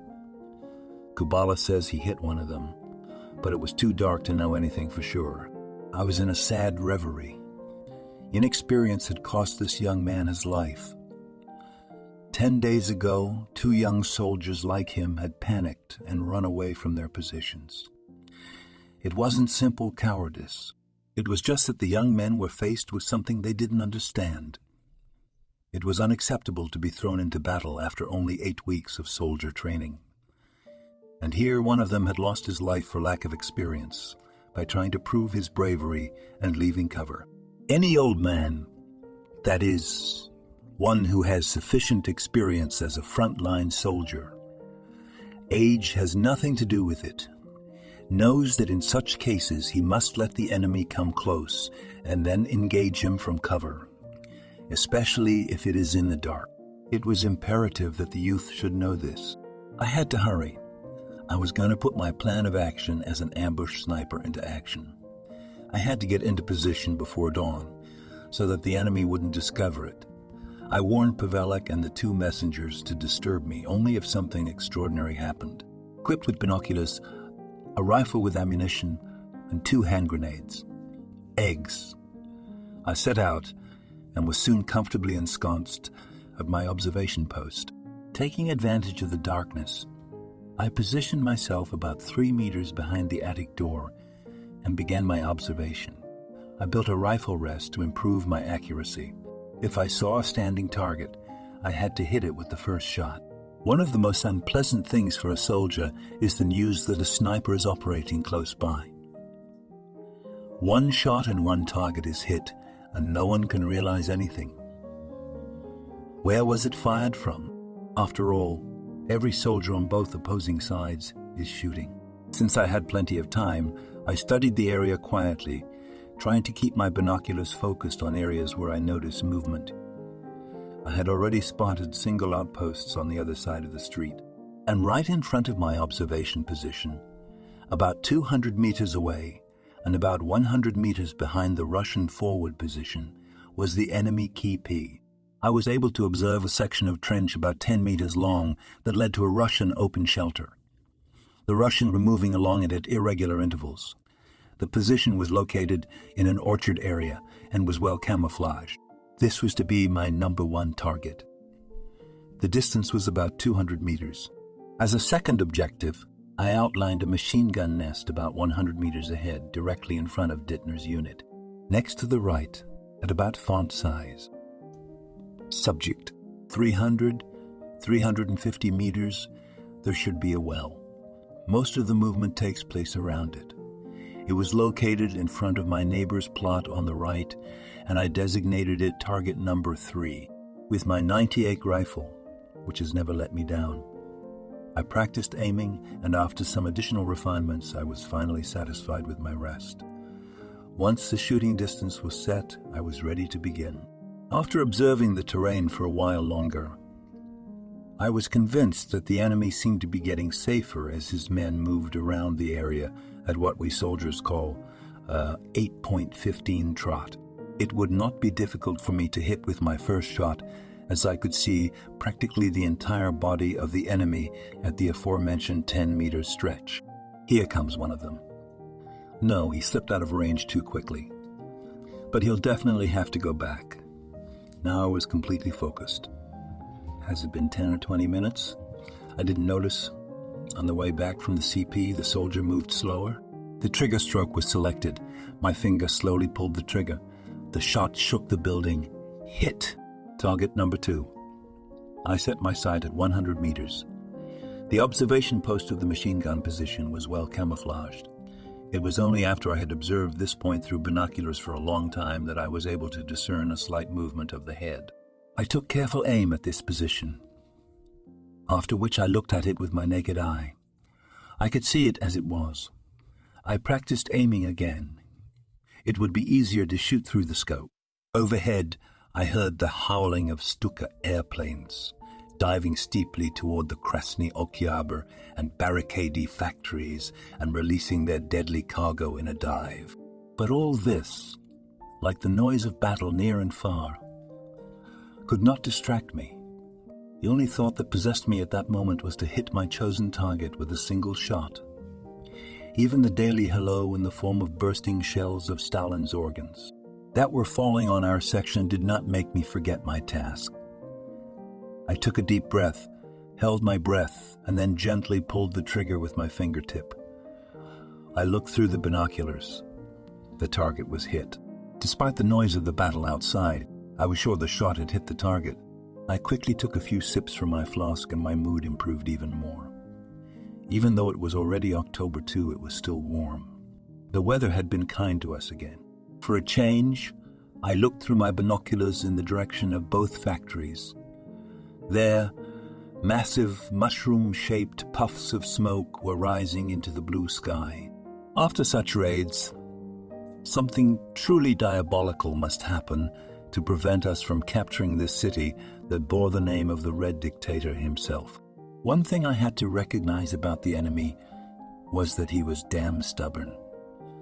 Otherwise, our troops would have long ago cleared out the 2 or 3 sacks that had formed here in the northern part of the city. But thinking about all that was not my concern. We had our orders, and we had to fulfill them as best we could for the sake of our fatherland. According to the clock, it was time for me to head back to our CP. But before heading back, I wanted to hit target number 3 as well. It was clear to me that it was quite difficult to hit targets at a distance of 350 meters. But I still got to try. The well that I found in the sector of my neighbors on the right, of course, was not visible to them from their positions, as the Russians would not behave so brazenly, actively moving in front of them. Wait a minute. There are 2 men walking over there. They are heading towards the well with buckets in both hands. They were now frozen in place, filling the buckets. This was a favorable moment for my 3rd shot. The sight was set at 300 meters. The center of the target was taken in the slit of the front sight. Then I selected the trigger and carefully pulled the trigger. In horror, both Russians threw themselves to the ground. Then in one movement were in cover, but both without buckets. I missed. Oh well, I can't always knock them out with one. I'll be right there. Leslie rushed toward the gate. She walked slowly. It was obvious she was having trouble walking. Sarah, the woman, shouted and knocked on the window. Hello. Immediately the gate opened. There showed the face of a young girl. Why is she? Didn't finish Leslie's sentence. She was silent, apparently counting the years in her head. No, grandmother is at home, said the girl. Come in. They entered the yard. It was clean. A dog was sitting on the box. Hello, Sarah walked past. They were in the house. It smelled like fresh bread. Who's there? They heard a voice from the room. Sarah, it's me, Leslie, she said, and walked on. When the woman entered, she saw her acquaintance on the bed. She was lying there, covered with a blanket. You see how it turns out in life, said the one in bed, in a weak voice. Yes, I'm not better. She did not go into details. Why did you come? You have nothing here or to check your mother's grave, Sarah asked with a strong gasp. No, I need to know something. Leslie looked into the kitchen. Sarah was still standing there. Oh, I don't remember anything, she began to wail. It's just for information, Leslie reassured her. She saw Sarah looking at her, beckoned for her to come to them. Hello? She said hello again to the other person. Ask away. Was the homeowner ready to answer questions? Look. She showed the picture Sarah had given her. Well, that's you, squinted Sarah. Similar, but no. They began to tell the story all over again. And what do you want? The woman turned to the younger one. To find out what it was really like, she said. It was a long time ago. You can't remember everything. Sarah was silent for a long time. And if you try hard enough, Leslie didn't bother. I know for sure that that girl was a stranger. A man brought her to our village and left her there.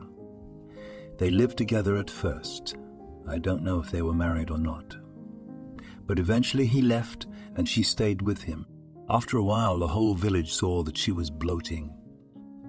Then your mother, Sarah, looked at Leslie and took over.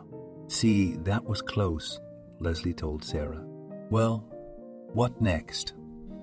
She waited for the story to continue. Leslie's mother said she was expecting a baby too, so she felt sorry for the girl. She was really walking and she had a belly, but we didn't know from whom she was carrying because she had never had a man before. The old woman stopped talking again to take a break. Can I get some water? Sarah asked her. No, I'm fine, she went on. So they gave birth on the same day. We all wondered how it was possible. And Leslie's mother said that she delivered the baby herself because she worked as a paramedic. And after that, not a couple of months later, as the girl left our village, no one ever saw her again. The woman raised her daughter. Everything was fine. Sarah finished talking. What is this strange story? Sarah wondered. No one even thought about it. Well, she gave birth and gave birth. Sarah rejoined the conversation. It turns out that, theoretically, the woman who came to visit could have two girls, one of whom was taken by the woman who followed her. That would seem to be the case, Leslie nodded. Why didn't you look into it? Sarah asked, puzzled at how simple things were in the village. No one could really tell them anything. It was all hearsay. Some people imagine things others don't know. Others haven't seen them. You're going back. Sarah was fed up with it all. She realized they couldn't get anything out of anyone here. Of course, what am I going to do here? Leslie was indignant. Let's go then. She got into the car. By and large, she didn't care all that much. Why would she want to know anything about her mother if she didn't recognize her, abandoned her? Okay, Leslie waddled to the car again. She got in the back seat, ready to go. Both of them were silent on the way back, probably thinking about something else. And why had Sarah gone there? To make sure there were really two of them. As it was, she didn't care who, what, how many. She didn't want to know these people at all. When I was little and needed a mother, or at least an aunt, then yes, she said out loud. But now, it's understandable. The woman understood too. There was another thing she realized now. Back then, when she came from the maternity hospital and started pouring, she had been pushing her grief so hard. That's why she didn't think about anything. And now, when she's been in a long time, she realized that she did badly, and in general, did not act like a man. And it was all one man's fault, just like Sarah. She said her thoughts out loud. We are pulling up. I would like to ask, are you going to live under the fence? Sarah turned to the woman. I have nowhere to go, she admitted honestly. Okay, I don't know if that's why you found me or not, but I'll help you. Sarah addressed Leslie in first name again. And what can you do? The woman didn't believe me. First of all, you need to restore the documents, said Sarah. That's the most important thing. I don't need anything else. Then it's a deal. I do everything, and you disappear from my life forever. She looked at her like that. It's a deal, the woman agreed. Sarah was back in her office and dialed her friend's number. They talked. She told her all about the village, the pictures. What a story! And you said there was nothing interesting in your life, Angela laughed. I wish there wasn't. Sarah chewed on the tip of her pen. None of it fit in her head. Sure, she could set up the search all over again. But she didn't want anything else. The woman called, outlined the problem, was told there would be no problem with the paperwork. But what to do next? It seemed to Sarah that she had talked to the man, helped him, and now what? Just leave him. But after all, they also did it to their children. I wanted to cry, and she talked to herself in front of the mirror. Why are you crying? Her husband came up behind her. Not yet. She looked in the mirror at the reflection of the man she loved. Then why are you going? He laughed. You see, she told him of her torment and resentment. Send her to a social home, Austin advised. It's still better there than under the fence. Why didn't I think of that before? Her eyes lit up now. I don't know, but here you go, you're thinking now, he told her, and kissed her shoulder. Okay, I'll call tomorrow and ask if there's room. She went to her room to make a note in her day planner. Her husband was glad he had such a wonderful woman. She helped with everything, not only herself, but others as well. Sarah came to work the next day. She did all the routine stuff, went out into the hallway wanting to find Julianne. Sarah reached their wing, saw the girl sitting alone at her desk, drawing. Hi. She sat down beside her. Hello, the girl's heart began to pound frantically. There was a reason the principal had come down to their level. Do you know if Leslie is still there? The woman asked the girl. Wherever she's going, she nodded. Okay. Can you go to her like last time? Tell her to come up here? Spoke in a quiet tone, so as not to scare the little girl. Yes, now agreed the girl. In half an hour, Leslie was sitting in front of Sarah again. I have good news for you, she smiled. It was peaceful and happy to be able to help someone. And what is this news? The woman asked hoarsely. Now, you have not only documents, but also a place to live, of course. Not your own, but it is worth a lot. Sarah put a form in front of Leslie, which had to be filled out. Wow, I didn't even think that someone would treat me like this. The woman was surprised. What's the big deal? I was just helping you out. So to speak, did not answer evil for evil. Watched the principal, as Leslie deduces letters. It's true. The woman finished filling out the form. And now you need to go outside. A car will come for you. Said what to do, Sarah. She herself wanted only one thing. For all these moms, sisters, and everyone else to leave her alone. Thank you for everything, motioned Leslie towards her. Don't. Words are enough. She put her hands out in front of her. I understand, walked away from her Leslie. Sarah was alone in the office. For some reason, she felt like talking to the girl again. She went to where they usually were, but Julianne wasn't there. Are you leaving today? The guard asked her. Yes, my husband is home, who hasn't been seen in a long time, she admitted. Husband is sacred, laughed the man. He let the supervisor out the gate. Leslie was picked up. Sarah wasn't worried about her. She realized he wasn't getting into anything in that house. Can I visit you sometimes? The woman asked then. Of course she answered that way, but in her heart she was of a different opinion.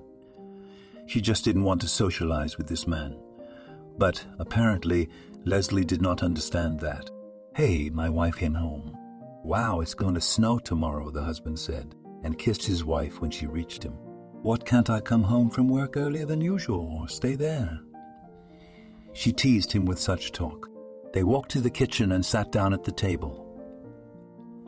Austin had cooked something. Only Sarah thought it was just for herself, since she was away so often. No, I know what you're thinking. He opened the lid, and there was spaghetti. Austin, you're a cooking god, his wife told him. After dinner, the couple relocated to the lounge. There's TV, shows, movies. Phil, I need to talk to you, Sarah began from afar. I'm listening. He was ready for any conversation with his wife. You see, this is an issue that needs to be discussed together. Someone alone may not be able to solve it. What is it that can't be solved alone? The man wondered. A baby, she said one word. Are you pregnant? He was amazed. It had been so many years. No, I want to take it from the orphanage, she mumbled. Don't you get it? He tensed up. What's not to understand, she thought, that Austin had gotten so serious because it was an orphanage. It's something to think about. And have you thought about it all? He took her hands. Long ago, she had pressed herself against her husband, knowing that if he said no now, he would offer to talk about it later. Well, we need to see who, boy, girl. He wondered. A girl? Sarah remembered her. Light red hair, freckles, cute. I take it she's being raised by you and you even know her, Austin guessed. Yes. She's the one who fed the grandmother. Sarah didn't know what would follow after those words. Will they let her go to the park with us this weekend? The man also wanted to see and recognize the girl. His wife spoke so highly of her, It seemed that there was a very positive child. Agreed, was happy girl. Already the next day at work to Sarah, the family walked together. The caretakers and the guard were very surprised they had not seen Austin here before. "Hello," everyone smiled. "Julianne?" she called out to her. Now, the caretaker quickly rushed over. The girl walked over to them. When Austin saw her, he immediately fell in love with those eyes. The man turned to his wife and nodded slightly. "Juliana, let's go for a walk." The principal held out her hand. "Good," the girl walked beside them. "Where is my grandmother?" she asked on the way. "I sent her to a wonderful place where she's being treated. There are other good people there who will be more fun to be with," Sarah told her. "Are we going to visit her?" was a new question from the girl. "We will," Austin told her. Sarah gave him a look that almost made him fall over. "Listen, little girl," Sarah crouched down in front of her. "You want to take me in?" Julianne was savvy. She didn't need to explain anything. "Would you?" Austin was on the same level as her now. "Yes." She looked at her father-to-be. "How did you know?" "That's what I wanted to ask." Sarah wondered. "I don't know," she cried. She just felt it. "Why are you crying?" Sarah held her close. Out of joy, thought no one would ever come for me. She took the man and woman's hand and they walked down the path. While Austin and Sarah did the paperwork, Julianne visited their home often. She loved being their guest so much. "Mommy, will you buy me a kitten?" the little girl asked. "Jesus, Julianne." For the first time, the woman heard this word in her direction. "Of course we will." She hugged her little girl. "You two have gotten so close," Austin was surprised. "You know, over the years of working with kids, I've realized that there are times when you're your own person and times when it's the other way around," she told her husband. "You mean you feel like Julianne is your person?" he guessed. "And you don't feel that?" She looked at the man. "I don't know. Haven't had time, I guess," he shrugged. "That's okay. You'll have time." She walked over to him and he opened his arms. All the paperwork was in order, and already Juliana was sitting at the table eating breakfast with her parents. She had started calling them Mom and Dad from day one. As Sarah had promised, she bought her daughter a cat, which she named Ash, which means fog. It was a name everyone loved. "Wake up, little girl. It's time for school." The woman woke her up. "And I'm not asleep." Opened her eyes and laughed the girl. And when she threw back the blanket, the mother was very surprised. The girl was fully dressed. "What a clever girl I have you," Sarah really thought. She kept complimenting the child, hugging and kissing her. "Mommy, when are we going to Grandma's?" Julianne asked her one day. "You know, baby, she's not really your grandmother," Sarah told her. "Whose grandmother is she?" She didn't understand. "I don't know," Sarah shrugged. "Well, Mom, I'm so used to her back when I was a kid." She didn't finish. "Are you ashamed to say that word?" guessed her mother. "Yes. I don't know why. It was true. It's okay. Think of your mom working there." They hugged. Julianne was happy. She was in school. She had a favorite cat. Her mom and dad got her a guinea pig for her birthday. And her parents had also redecorated the girls' room from the sketches she had shown them. Sarah was at work at the time when her phone rang. She picked it up, hearing that she had a visitor. She was surprised who was so formal. Usually they just come in and that's it. Of course, she answered to come to the office. After some time, the door opened and Leslie appeared on the threshold. "I thought it was a regional inspection, so official," Sarah exhaled. "I thought maybe you wouldn't accept me." She was embarrassed. "Well, come in, if you're here," she pointed to a chair. "Sarah, I wanted to thank you for everything you've done for me. I would never have been able to do it. I would have died under the fence." The woman looked tidy. It pleased Sarah. "Listen, Leslie, and come to visit us," said suddenly Sarah. "What do you mean?" She didn't understand. "Julianne misses you very much," said Sarah. "That pretty girl. She realized who the woman was talking about. Yes, my husband and I made a decision, and now she lives with us. Tears glistened in the woman's eyes. God, at least one person will have a good life. The woman clutched at her heart. I will definitely come. Good. Sarah was no longer angry with the woman. She was coming home every day now. She was welcomed and loved there. Her life with her husband now began a different kind of relationship. It was as if love had started all over again. Julianne was happy with her academic success, and her parents could see that she was doing her best. Daughter, I have a surprise for you, came and said Mom. What? For a girl, any little thing was nice. Grandma Leslie will soon come to you.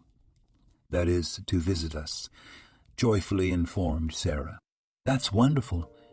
She threw herself on her mother's neck. When Austin came home from work, he'd been told about it too. He looked at his wife and respected her opinion.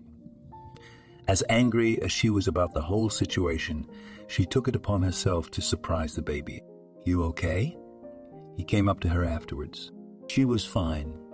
She really didn't feel any irritation or anger. Leslie came to visit. They sat around the table all evening. Julianne talked nonstop. She told her how she lived with her parents, went to school, and everything else. Grandma, when are you coming to visit us again? She asked as she left. Soon. She looked at Sarah. She will come, don't doubt it, her mother confirmed. How nice. Hugged the girl parents. Before I had no one, and now I have parents and grandmother, and even a cat. We love you very much, she cried. She remembered how she was at that age, and dreamed that someone would hug her like that. Sarah came to work the next day, and there was Angela waiting for her. Hi, what are you doing here? Sarah was surprised. I was just passing by and thought I'd stop by, she said. You know I'm fine, Sarah smiled. Tell me. Angela wanted to know everything. Well, you know about Julianne, but I want to tell you something else. I can't get it out of my head that Leslie is my mother. She came to her senses. She changed her eye. She came to her senses. She changed her eye. Her granddaughter loves her, and we're on good terms, Sarah cried at the end.